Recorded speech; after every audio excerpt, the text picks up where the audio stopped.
Shalom. This week's Torah portion is Parashat Lech Lecha, beginning in chapter 12 of Sefer Breshit, the book of Genesis. So in last week's portion of Noach, we witnessed the repeating pattern of humanity's societal degeneration. The generation of the flood had become a society of corruption and violence, causing God to destroy it and reset the whole world. Shortly afterwards, the generation of the dispersion dreamed of building literally a control tower. They wanted to control God. Now, they were a society united, but united in rebellion and arrogance. And out of the long shadow cast by these previous generations, there suddenly appears a single human being who refuses to accept the world as it is. At the end of last week's portion, in chapter 11, verse 26, Torah introduced him quietly, almost seemingly incidentally, and Terach begot Avram. No fanfare accompanies the arrival of this newcomer, just a man ostensibly like so many others, born into idolatry like everyone around him, surrounded by noise and delusion, by distraction and denial, but something in him awakens. Midrash Rabbah and Maimonides record that while yet a child, Avraham would look upon the heavens and the earth and ask, who created them? Who rules all this? He saw the sun rise and set, and he saw the moon wax and wane, and he reasoned that there must be one who created them all. But as the Mei HaShiloach explains, the deepest truth is that he was searching for the root of his own life, for the root of his own soul. He was searching for the meaning of life, for the purpose of creation. He looked upon the complexity of this world in all of creation, and from the depths of his heart he cried, "Can there be a palace without an owner? Where is the master of the house?" And in that moment, the master of the universe revealed himself and called out to him, "Here I am. I am the master of the house. I am he, the living God, the reality of the world." This is just a part of Avraham's backstory, the prelude to our Parashat Lech Lecha. And our sages teach that all this took place in his youth. At a very young age, Avraham was already unique in his belief in one God. He became known as Avraham the Ivri, the Hebrew, a word meaning from the other side, because it's like he stood apart from the entire world. He famously destroyed his father Terach's idols and was tried and sentenced to death by the wicked king Nimrod for his rebellious belief. He was thrown into a fiery furnace from which he miraculously emerged unharmed. He marries Sarah and begins to slowly but surely make an impression on the world. The Rambam writes that when Avraham discovered the truth of the Creator, he stood and called out with a mighty voice to all the world to make known that there is one God over all creation. Those are the Rambam's words. In the beginning, he was mocked and scorned and driven out, but he would not be silent. The voice of conscience had been reborn in him, and through him, the truth of one God began to reverberate throughout the world. He built a movement. And as we begin our portion of Lech Lecha, the divine voice which now commands him to leave all that he has known behind marks not the beginning of his search, but rather it's the answer to nearly 3 decades of faith and courage. He was not chosen by God. He chose God.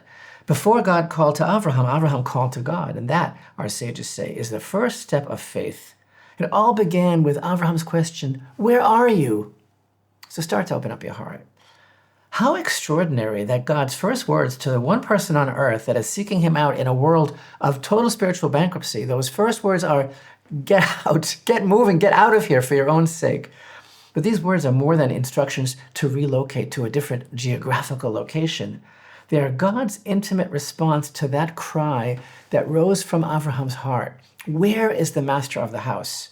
There is a call within this call.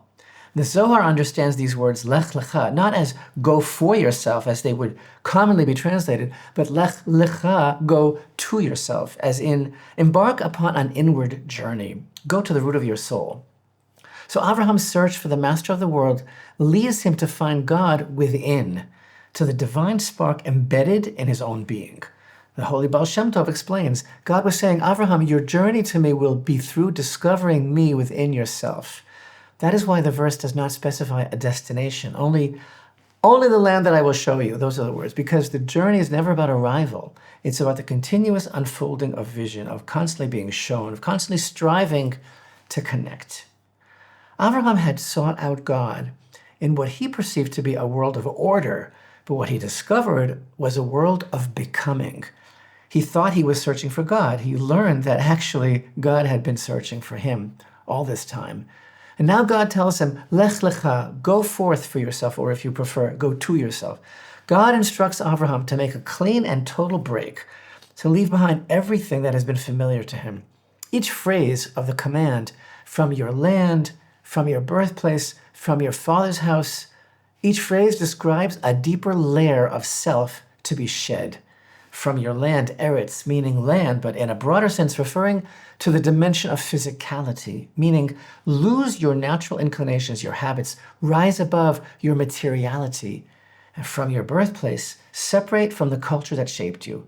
From your father's house, distance yourself from the family patterns that have up until now defined you. In other words, to become himself, Avraham had to let go of everything that has demarcated his identity and up until now. The Sifat Emet writes, the first step in serving God is to leave behind the external self. And this is the meaning of Lech Lecha. Each day, a person must embark upon the journey of discovery anew. And thus, Lech Lecha is also the call of daily life for every true pilgrim. Every morning, we wake up to a new Lech Lecha. The new day urges each of us to step beyond yesterday's understanding and move closer to the truth. But open up your heart in the deepest way. There is a certain loneliness in being the trailblazer and in leaving all that is familiar behind. This loneliness is a quiet theme that runs through Avraham's life. He's constantly being asked to walk alone. He leaves his homeland, he separates from Lot, he sends away Ishmael, and, commanded to offer up his son, he will stand on Mount Moriah alone. Our sages explained that the title of Avraham HaIvri, how the whole world stood on one side and he stood on the other, is the portrait of his existential reality. This is the description of an outsider. Avraham becomes the first outsider, not by choice of temperament, but because he chose the truth. He broke away from a society that worshipped the self, the stars, and the state. In such an atmosphere, to proclaim that there is one invisible, moral, transcendent God was an act not only of belief, it was a courageous act of defiance, a spiritual rebellion that cost him everything. And yet that is where revelation begins, when one dares to disagree with the world for the sake of the honor and truth of Hashem alone. But Avraham's solitude does not isolate him from humanity, it ties him closer to it. His is not a loneliness of despair, as Rabbi Tzadok HaKohen writes in Risisei Laila. When a person feels utterly alone in his faith, he should know that this is a sign that he is cleaving to the one who is alone in his world. Avraham does not withdraw into a cave or mysticism or build walls of superiority. Later on in Parashat Vayera, in Genesis chapter 21, we will learn that he plants an eshel in Beer Sheva, and there he proclaimed the name of Hashem, God of the universe. This is an allusion to the concept that he made his home into an inn open on all four sides to welcome, feed, and teach travelers from every direction. The same man who stood utterly alone before Nimrod also embraced every stranger he met with love and compassion. So open up your heart deeper still. Many centuries later, a modern thinker described a very different kind of loneliness. Carl Jung, one of the great psychologists of the modern era, wrote as follows: as a child, I felt myself to be alone, and I am still, because I know things and must hint at things which others apparently know nothing of, and for the most part do not want to know. Loneliness does not come from having no people about one, but from being unable to communicate the things that seem important to oneself, or from holding certain views which others find inadmissible. In these words, Carl Jung describes the pain of inner estrangement, of knowing things that others do not want to know. His loneliness is existential, possessing awareness that cannot be shared. It's the tragic solitude of the thinker whose vision isolates him from society. Jung accepts this isolation as the price of awareness, and finally as his identity, stating, "I'm still alone." Yet his words also reveal a tragic resignation. Jung's loneliness is static, sorrowful, self-contained. It's honest, but ultimately self-enclosed loneliness. And herein lies the difference between the loneliness of the self-aware man and the aloneness of the God-aware man. The essential difference is this: Jung's loneliness is born of separation from man. Avraham's solitude is born of connection with God. His was a creative solitude, standing alone in order to transform the world, not to flee from it. Jung feels burdened by the distance, and Avraham feels charged with mission. Avraham's loneliness is of a different order. He teaches a different path. He too saw what others did not want to see. He too knew the truths the world found inadmissible. Yet instead of despairing, instead of turning inward, he turns outward. Avraham likewise knows what others do not, and he too stands alone. But the more he perceives the truth of Hashem's unity, the more he longs to share it. Jung describes loneliness as tragic inevitability. He said, loneliness does not come from having no people about one, but from being unable to communicate the things that seem important to oneself. Avraham, by contrast, lives to communicate those very things. He sees God not as a private discovery, but as the shared inheritance of all humanity. He is the first man to say, if there is truth, it must belong to everyone. Jung's awareness alienates him. Avraham's awareness compels him to heal the alienation of others. The Sifat Emet explains, Avraham's faith was not for himself alone, for one who truly knows God cannot keep that knowledge private. And thus Maimonides describes Avraham as traveling from city to city, in his words, calling out and gathering people, teaching them until thousands joined him. He refused to accept the Jungian modern malay of man's isolation. He proved that truth can indeed be spoken and heard. And this is Avraham's unique spiritual courage. His answer to the loneliness of faith was communication. His response to rejection was love. He would not give up on the world because he believed that the truth of the one God belongs to everyone. Jung's loneliness ends in a certain desperate silence. Avraham's solitude ends in communication. Jung withdraws into self-knowledge, and Avraham expands into sharing divine knowledge with the world. Jung speaks of things others do not want to know, and Avraham devotes his life to making sure that they sure will know. Jung's statement captures the existential resignation of modern man. The self is aware, yet trapped within itself. It cannot be fully known or shared, and hence loneliness is permanent. It's a heartbreaking insight, but it just illustrates how deeply our age has forgotten Avraham. Avraham introduces a revolutionary idea, revelation. In revelation, truth transcends the barriers of private consciousness. God speaks, and man becomes a messenger.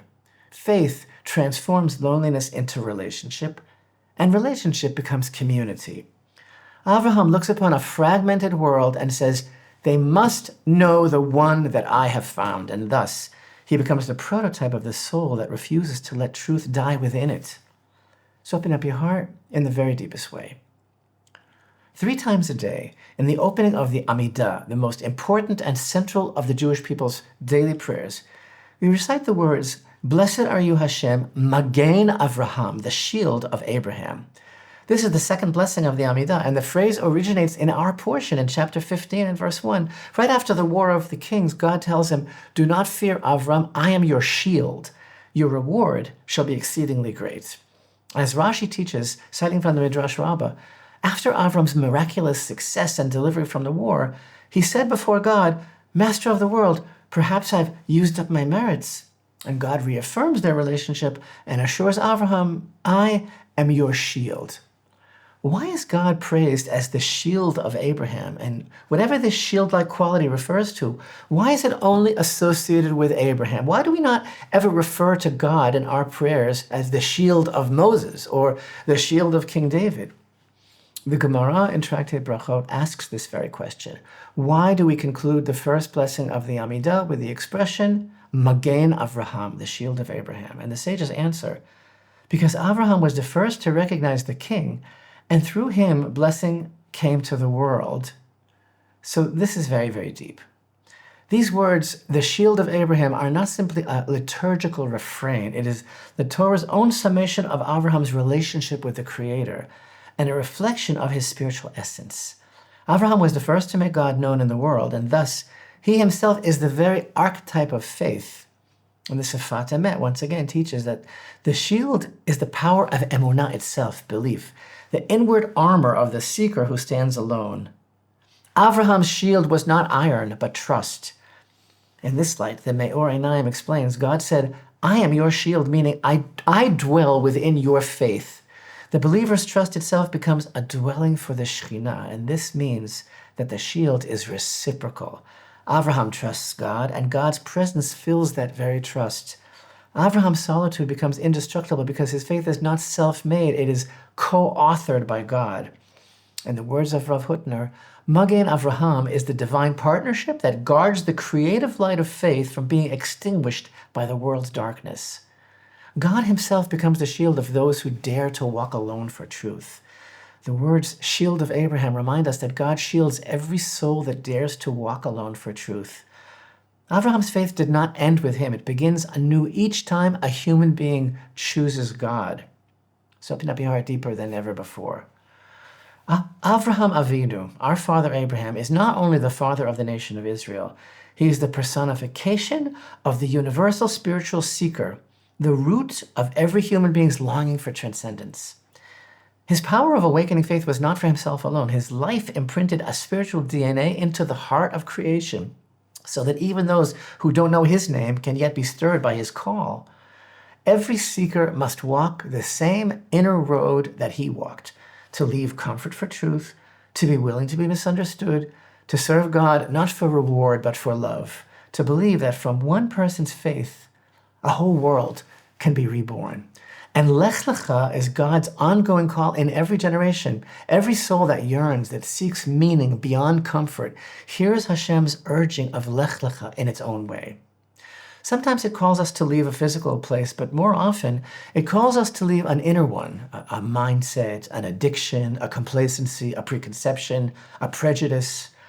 Avraham was the first iconoclast. He broke idols because he broke illusions. Every person must do the same, break their own false gods of habit, respectability, and comfort until only truth remains. Avraham Avinu is not simply a figure from the biblical past. He is the spiritual father of humanity's higher self. He transcends himself to become the spiritual muse that inspires the universal quest for godliness within each sincere seeker of truth. The Avraham within every person is the restless, questioning part of each human being that refuses to settle for a world without meaning, a world that has forgotten God, a world that everyone else calls normal. His courage lives in every conscience that says there must be more to this world, who's prepared to follow truth into the unknown, there to discover that the unknown is God himself. His voice is the heartbeat of all those who leave their comfort zones for truth, even though it isolates them, all those who take a leap of faith into the vast unknown. Avraham's courage is the source of inspiration for every person who risks speaking the truth when silence is safer, who remains faithful in the fire of uncertainty or ridicule or rejection or inner doubt. Every believer who has ever stood against the world of denial, every soul that has ever dared to ask, Hashem, where are you? That person carries within them the same spark of Avraham's courage. Thank you for joining us this year for a new cycle of Jerusalem Lights weekly Torah portion videos. If you appreciate these teachings, please consider donating to help us continue to bring you quality Torah lessons.